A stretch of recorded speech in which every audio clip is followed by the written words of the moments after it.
Hello everyone. So today we are going to discuss a topic mesh analysis. ठीक है, अभी हमने जो 2 लेक्चर पहले हमने देखे उसमें हमने एक बार पढ़ा KCL, Kirchhoff current law, and then Kirchhoff's voltage law. ठीक है, तो वो जो लॉ हैं उनको हम यूज़ कहाँ करेंगे, उसके लिए हम जो KVL है हमारा किरचॉफ्स वोल्टेज लॉ, उसको हम यूज़ करेंगे इन मेश एनालिसिस. तो मेश एनालिसिस हम यूज़ करते क्यों हैं, उसकी क्या रिक्वायरमेंट है. तो बेसिकली देखिए, इसको हम लूप करंट मेथड भी बोलते हैं. ठीक है, तो इसका जो यूज़ है वो ये है कि हमें किसी भी सर्किट को अगर एनालाइज करना हो, ठीक है, तो हम उसको मेश एनालिसिस से सॉल्व कर सकते हैं. ठीक है, नाउ सी, अगर मेश एनालिसिस हमें लगानी है तो हम क्या एनालाइज कर रहे हैं. अगर हम कहते हैं कि किसी सर्किट को एनालाइज कर रहे हैं तो क्या मतलब है. देखिए, आपके पास एक सर्किट है सामने, इसमें वोल्टेज सोर्स लगा हुआ है, रेजिस्टेंसेस लगे हुए हैं. यहाँ पर 3 रेजिस्टेंस लगे हैं, मान लीजिए 5 ओम, 20 ओम एंड 25 ओम. ओके, तो अगर हमसे कहा जाए कि पावर एब्जॉर्ब कितनी है एलिमेंट में, या फिर पावर डिलीवर्ड पूछी जाए सर्किट में, तो हमें अगर ये फाइंड आउट करना हो, ठीक है, तो उसके लिए हमें क्या करना पड़ेगा, इसे हमें सॉल्व करना पड़ेगा. क्यों करना पड़ेगा, आप जानते हैं कि पावर एब्जॉर्ब अगर निकालनी है किसी भी एलिमेंट में, या पावर डिसिपेटेड कहते हैं. ठीक, तो मान लीजिए 5 ओम में हमें पावर निकालनी हो तो हमें पता होना चाहिए कि इसमें वोल्टेज कितना है. ठीक है, वोल्टेज कितना है इसके क्रॉस, एंड कितनी करंट इसमें से फ्लो कर रही है. ठीक है, तो पावर निकालने का 2 तरीका होता है, या तो आप वोल्टेज इंटू करंट कर लीजिए, या फिर I² इंटू R कर लीजिए.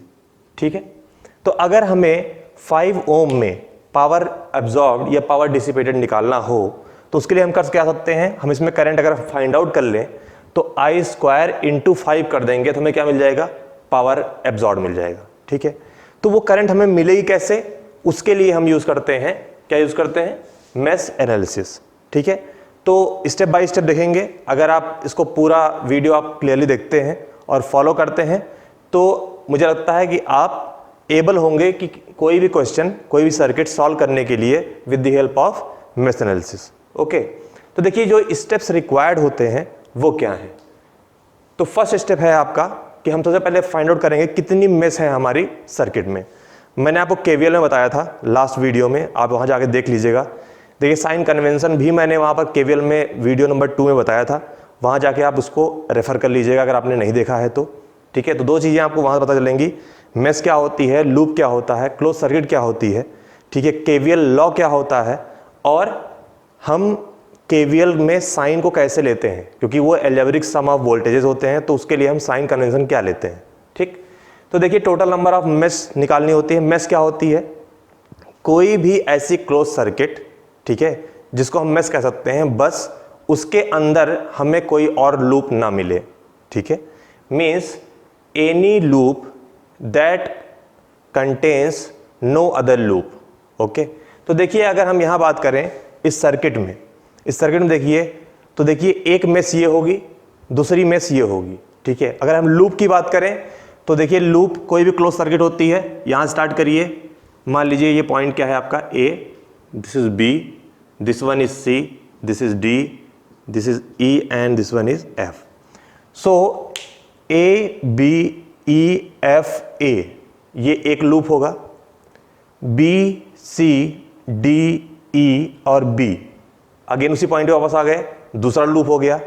आउटर ले लें अगर हम A B C D E F then A, तो हमारे पास कितने लूप हो गए, 3.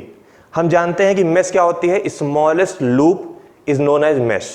तो स्मॉलेस्ट लूप क्या होंगे, जो हमने एक एक लिए थे. ठीक है, पहले हमने क्या किया, इसको लिया तो कहा हमने एक लूप, इसको लिया तो हमने कहा क्या कहा, दूसरा लूप, दोनों कंबाइन किया तो हमने कहा तीसरा लूप. ठीक है, तो कॉम्बिनेशन क्या है, दो लूप का कॉम्बिनेशन है. ठीक है, कॉम्बिनेशन जो है वो आपका क्या है, 2 लूप का कॉम्बिनेशन है, उसको हम नहीं लेंगे.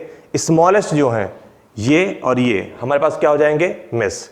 तो देखिए, यहाँ से हमें ये पता चल गया कि स्टेप 1 की अगर हम बात करें कि identify the total number of mesh, तो यहाँ कितनी मेश हैं, आप देख सकते हैं यहाँ पर मेश हैं आपकी 2.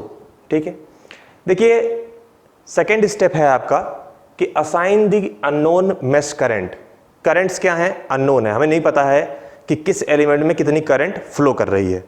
तो हमें क्या करना है, जितनी मेश है हर मेश के लिए उनकी एक करंट लेनी है. ठीक है, करंट जो असाइन करेंगे आप ध्यान रखिएगा, ऑलवेज टेक क्लॉकवाइज। मैंने आपको बताया था केवीएल की वीडियो में कि हम क्लॉकवाइज क्यों लेते हैं, एक साइकोलॉजिकल रीजन भी है, दूसरा हमेशा आप सर्किट में देखेंगे तो आपको जो सोर्स होता है हमेशा वो लेफ्ट हैंड साइड मिलता है, ठीक है। तो वो करंट देगा तो हमेशा कैसे देगा, क्लॉकवाइज ही देगा, इसलिए हम मान लेते हैं। उसके और भी एडवांटेजेस हैं जो आपको बाद में पता चलेंगे जब हम प्रॉब्लम सॉल्व करेंगे, ठीक है। तो हमने क्या किया, एक करंट मानी हमने मेश 1 में I1 और दूसरी करंट हमने मानी मेश 2 में, दैट इज I2, ओके। तो हमने स्टेप 2 भी कंप्लीट कर लिया। स्टेप 2 क्या था कि assign the unknown mesh currents, okay. Now हमें लिखना है write down the KVL equations for each mesh. 2 mesh है यहां पर, तो दोनों मेश के लिए हम क्या करेंगे, केवीएल इक्वेशन लिख देंगे और solve the KVL equation two find the mesh current, और उनको सॉल्व करके हम दोनों करंट की वैल्यू निकाल लेंगे। फिर हमको अगर पावर पूछी गई है, वोल्टेज पूछा गया है, जो भी पूछा गया होगा उससे हम फाइंड आउट कर लेंगे। तो यहां तक आप नोट कर लीजिए, उसके बाद हम आगे बढ़ते हैं कि इसको कैसे सॉल्व करेंगे, ओके। ओके, तो 2 बातें हमें ध्यान रखनी है। 2 बातें क्या हैं कि ये जो मेश एनालिसिस हम यूज करते हैं ये हमेशा किसके लिए यूज होता है, प्लानर नेटवर्क के लिए, ठीक है। अब आप सोचेंगे कि प्लानर नेटवर्क क्या होता है, नॉन प्लानर नेटवर्क क्या होता है, तो देखते हैं। अगर मान लीजिए किसी भी सर्किट में, let's say this circuit, this is this circuit,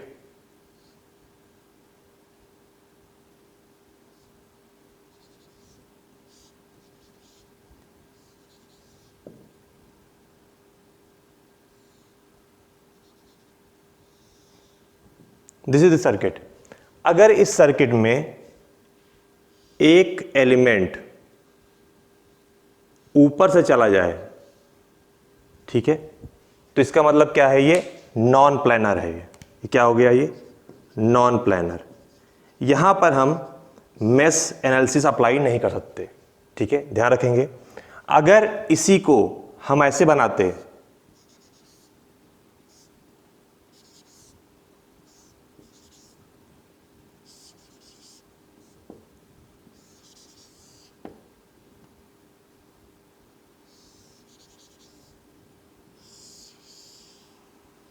like this is your planar network, this one is planar। यहां हम अप्लाई कर सकते हैं, यहां हम अप्लाई नहीं कर सकते हैं। आपको शायद समझ में आ गया होगा कि कोई भी ब्रांच एक दूसरे को क्रॉस नहीं करनी चाहिए, ठीक है। Any branch should not cross the other branch. अगर ऐसा है, अगर वो ब्रांच क्रॉस करती है एक दूसरे को एक ऊपर से, तो वो नॉन प्लानर नेटवर्क होगा जहां पर हम मेश एनालिसिस नहीं लगा सकते हैं। आई होप ये आपको क्लियर है। नाउ सी, हमें ये पता होना चाहिए किसी भी सर्किट को सॉल्व करने से पहले कि हमें कितनी नंबर ऑफ इक्वेशन रिक्वायर्ड है टू सॉल्व दैट सर्किट। तो देखिए, नंबर ऑफ इक्वेशन रिक्वायर्ड किसके इक्वल होंगी, नंबर ऑफ मेश के इक्वल होंगी। इसका मतलब यहां पर 2 मेश हैं, तो इसका मतलब हम 2 मेश से हम इस क्वेश्चन को सॉल्व कर सकते हैं, ठीक है। इसको निकालने का और भी तरीका है। देखिए, number of equation required equals to number of mesh, या फिर नंबर ऑफ मेश करंट जो आपने अननोन मानी है, वो भी कितनी मानी है, 2, तो वो भी 2 हुई। तो देख लीजिए, number of mesh that is 2, number of mesh current equal to 2। b minus n minus 1 करेंगे, ब्रांच देखिए b से e, एक ब्रांच, b से e वर्टिकल 2 ब्रांच, और दिस वन इज 3 ब्रांच, तो total branch is 3। Number of principal node कितनी होंगी, मैंने बताया था जहां पर मोर देन 2 ब्रांचेस मीट करती हैं, जहां पर मोर देन 2 ब्रांचेस मीट करती हैं वहां पर क्या, उसे क्या कहते हैं हम, प्रिंसिपल नोड। तो एक प्रिंसिपल नोड ये हुआ, एक प्रिंसिपल नोड ये हुआ, तो n की वैल्यू क्या हो जाएगी यहां पर, 2 माइनस 1। अगर इसको आप सॉल्व करते हैं you will get 2। It means आप किसी से भी निकालें, चाहे नंबर ऑफ मेश से, चाहे नंबर ऑफ मेश करंट से, या फिर b माइनस n माइनस 1 से, ठीक है। तो ये हो जाएगा आपका b minus n plus 1, okay. सबसे आपकी वैल्यू क्या आएगी, 2। It means 2 equations are required to solve this circuit. तो इस सर्किट को कैसे सॉल्व करेंगे, अब हम इसको देखते हैं कि हम केवीएल कैसे मेश 1 में और मेश 2 में लगाएंगे। तो देखिए, हमने मेश 1 में करंट ली I1, मेश 2 में करंट ली I2। इसका मतलब क्या है, इस तरह जो करंट हमने शो करी है इसका क्या मतलब है, जरा देखेंगे आप कि I1 का यहां पर कौन सी करंट जाएगी, I1 कैसे, अपवर्ड। इस एलिमेंट में हमारे पास कितने एलिमेंट है मेश 1 में, 3 एलिमेंट है। 5 ओम में करंट कैसे जाएगी, ऐसे जाएगी राइट वर्ड, ठीक है। यहाँ करंट क्या होगी I1, इसमें करंट क्या है I1। अगर इसमें देखिए जो कॉमन ब्रांच है इसमें भी देखिए तो डाउनवर्ड अगर हम देखेंगे तो करंट क्या है ये I1, ठीक है। I2 की अगर हम बात करें, I2 यहां पर कैसे होगी अपवर्ड, दिस इज I2। यहां पे देखेंगे अगर हम राइट वर्ड I2, इसमें कैसे होगी डाउनवर्ड I2, ठीक है। तो इसका मतलब है कि I1 करंट मेश 2 में नहीं जाएगी, ठीक है। सेम वे में I2 करंट मेश 1 में भी नहीं आएगी, ठीक है। अब हमें क्या करना है, हमें सिंपल KVL लिखना है, ठीक है। मैंने आपको वीडियो 2 में बताया था, अगर आपको याद हो, बैटरी जो होती है उसको हमेशा जो पोलैरिटी है उसकी छोटी प्लेट माइनस बड़ी प्लेट प्लस, एक बैटरी और है इसको कर दीजिए प्लस, इसको कर दीजिए माइनस। नाउ अब हमें क्या करना है, करंट की डायरेक्शन देखनी है, रेजिस्टेंस में करंट कैसे जा रही है। देखिए करंट रेजिस्टेंस कैसे जा रही है, लेफ्ट से राइट, तो हायर पोटेंशियल से लोअर पोटेंशियल, ठीक है। हम अभी मेश 1 की बात कर रहे हैं, उसमें अगर हम इसकी बात करेंगे तो करंट कैसे जाएगी ऐसे, प्लस हायर पोटेंशियल से लोअर पोटेंशियल, ठीक है। मैंने बताया था आपको जब हम साइन लिखते हैं तो मैंने आपको बताया था साइन कन्वेंशन क्या लेते हैं हम, अगर माइनस से प्लस करंट जा रही है तो हम क्या लेंगे पॉजिटिव, अगर प्लस से माइनस करंट जा रही है, ठीक है, तो हम क्या लेंगे नेगेटिव। इसका ध्यान रखेंगे, ठीक। तो देखिए 15 क्या लिखेंगे हम, माइनस से प्लस, डायरेक्शन हमेशा याद रखिएगा, डायरेक्शन हमेशा in the direction of current चलना है, ठीक है। सो अप्लाइंग KVL इन मेश 1, किस डायरेक्शन में, क्लॉकवाइज डायरेक्शन। ध्यान रखेंगे आप, कौन डायरेक्शन, क्लॉकवाइज डायरेक्शन। तो देखिए बैटरी के लिए लिखा हमने क्या, मान लीजिए हम पॉइंट F से चल रहे हैं, F से चले हम, पहला एलिमेंट क्या आया 15 वोल्ट बैटरी, माइनस से प्लस है तो प्लस 15, देन प्लस से माइनस करंट जा रही है और 5 ओम में करंट जा रही है। तो आप जानते हैं वोल्टेज ड्रॉप क्या होता है I × R, तो करंट कितनी जा रही है इसमें I1 और रेजिस्टेंस की वैल्यू क्या है 5, और प्लस से माइनस है तो क्या लिखेंगे हम -5 × I1, clear. Now see this element, this 25 ohm element, इसमें करंट I1 भी जा रही है, I2 भी जा रही है, I1 डाउनवर्ड जा रही है, I2 अपवर्ड जा रही है, ठीक है। तो हम क्या करेंगे, जब हम मेश 1 की इक्वेशन लिख रहे होंगे तो I1 को हम प्रायोरिटी मानेंगे, इट मीन्स हम I1 को बड़ा मानेंगे, तो हम क्या लिखेंगे I1 - I2। जब हम मेश 2 के लिए लिख रहे होंगे तो हम लिखेंगे I2 - I1, और ध्यान रखेंगे नीचे की साइड करंट होगी, I1 अगर बड़ा है तो करंट I1 - I2 कैसे होगी डाउनवर्ड, ठीक। तो क्या लिख देंगे हम -25 I1 - I2 = 0। ये हो गई आपकी इक्वेशन नंबर 1, ये हो गया आपका KVL इन मेश 1। नाउ अगर हम मेश 2 की बात करें तो इसको हम अब भूल जाएंगे, जो हमारे ये साइन थे, ठीक। देखेंगे जरा हम करंट कैसे चल रही है ऐसे, ठीक है। तो अगर ऐसे चल रही है हायर पोटेंशियल से लोअर पोटेंशियल, ठीक है, 20 में ऐसे चल रही है हायर पोटेंशियल से लोअर पोटेंशियल, ठीक। चलिए स्टार्ट करते हैं लिखना, मान लीजिए हम C से लिखना स्टार्ट करते हैं, ठीक है। तो C से चलिए कैसे चलेंगे, करंट की डायरेक्शन में, याद रखेंगे हमेशा करंट की डायरेक्शन चलना है, ठीक है। तो applying KVL in mesh 2 in which direction, clockwise direction, direction नहीं भूलेंगे। देखिए वहां से चलेंगे C से D, तो प्लस से माइनस है करंट, तो देखिए आप प्लस से माइनस चल रहे हैं आप, तो क्या लिखेंगे आप -10, बैटरी और वोल्टेज देती है। देन आइए D से E में कुछ नहीं है, E से B में देखते हैं, प्लस से माइनस जा रहे हैं आप, कॉमन ब्रांच है, इस बार I2 को प्रायोरिटी लेंगे, तो क्या लिखेंगे 25 I2 - I1, okay. Then B to C, फिर हम C पे पॉइंट पहुंच गए, -20, उसमें करंट कितनी जा रही है I2, equals to 0, equation number 2। तो ये हो गई आपकी दो इक्वेशन। इसको अगर आप सॉल्व कर लेंगे तो आपको क्या मिल जाएगा, I1 की वैल्यू और I2 की वैल्यू। तो इसको सॉल्व कर लीजिए तो क्या मिलेगा आपको, -5I1 -25I1 you will get -30I1 plus 25I2 equals to -15, and in second equation you will get 25I1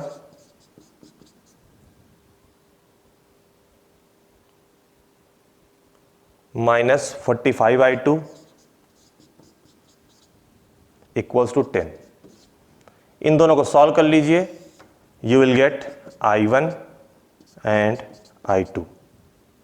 तो बताइए क्या वैल्यू आएगी। तो देखिए हमें यहाँ पे I1 की वैल्यू मिल गई और I2 की वैल्यू मिल गई। I1 की वैल्यू 0.5862 एम्पियर एंड I2 की वैल्यू 0.103448 एम्पियर। नाउ अगर आपको 5 ओम में, 20 ओम में, 25 ओम में अगर आपको वोल्टेज चाहिए, वोल्टेज ड्रॉप कितना है, तो आप क्या करेंगे, 5 को I1 से मल्टीप्लाई कर दीजिए, वो ड्रॉप क्या होगा, 5 ओम में ड्रॉप हो जाएगा। 20 इंटू I2 कर दीजिए, वो वोल्टेज ड्रॉप क्या होगा, 20 में होगा। 25 में चाहिए, अगर डायरेक्शन नीचे है तो 25 इंटू I1 माइनस I2 कर दीजिएगा। अगर करंट डायरेक्शन अगर ऊपर पूछा गया है तो फिर 25 इंटू I2 माइनस I1 कर दीजिएगा। क्यों, क्योंकि I1 नीचे है, I2 ऊपर है, तो नीचे की जो डायरेक्शन में करंट होगी वो I1 माइनस I2 होगी। याद रखिएगा, ये हमेशा I1 माइनस I2 नीचे की साइड होगी, ऊपर साइड I2 माइनस I1 होगा। ठीक है। अगर आपसे पावर लॉस पूछे या पावर अब्जॉर्ब पूछे या फिर पावर डेसिपेटेड पूछे तो आप क्या करेंगे, I1 स्क्वायर इंटू 5 कर देंगे तो 5 ओम में मिल जाएगा। I2 स्क्वायर इंटू 20 कर देंगे तो 20 ओम में मिल जाएगा। यहाँ पे अगर 25 में पूछा है तो I1 माइनस I2 का स्क्वायर कर दीजिए इंटू 25 कर दीजिए। I1 माइनस I2 का स्क्वायर करिए, I2 माइनस I1 का करिए, दोनों पॉजिटिव आते हैं तो कोई फर्क नहीं पड़ेगा। तो पावर लॉस क्या होगा 25 में, I1 minus I2 square into 25। ठीक है। तो आई होप ये आपको क्लियर हुआ होगा। ठीक है। अगर इसमें कोई भी आपको डाउट है तो आप कमेंट बॉक्स में पूछ सकते हैं। So it's all about the mesh analysis. ठीक है। इसके कुछ प्रॉब्लम्स होंगे वो हम आगे वीडियोस में डालेंगे। ठीक है। सारे प्रॉब्लम्स डिफरेंट टाइप के होंगे और हर प्रॉब्लम से आप कुछ ना कुछ आपको एडिशनल मिलेगा। ठीक है। अच्छे प्रॉब्लम्स होंगे। Till then, thank you so much, stay with us.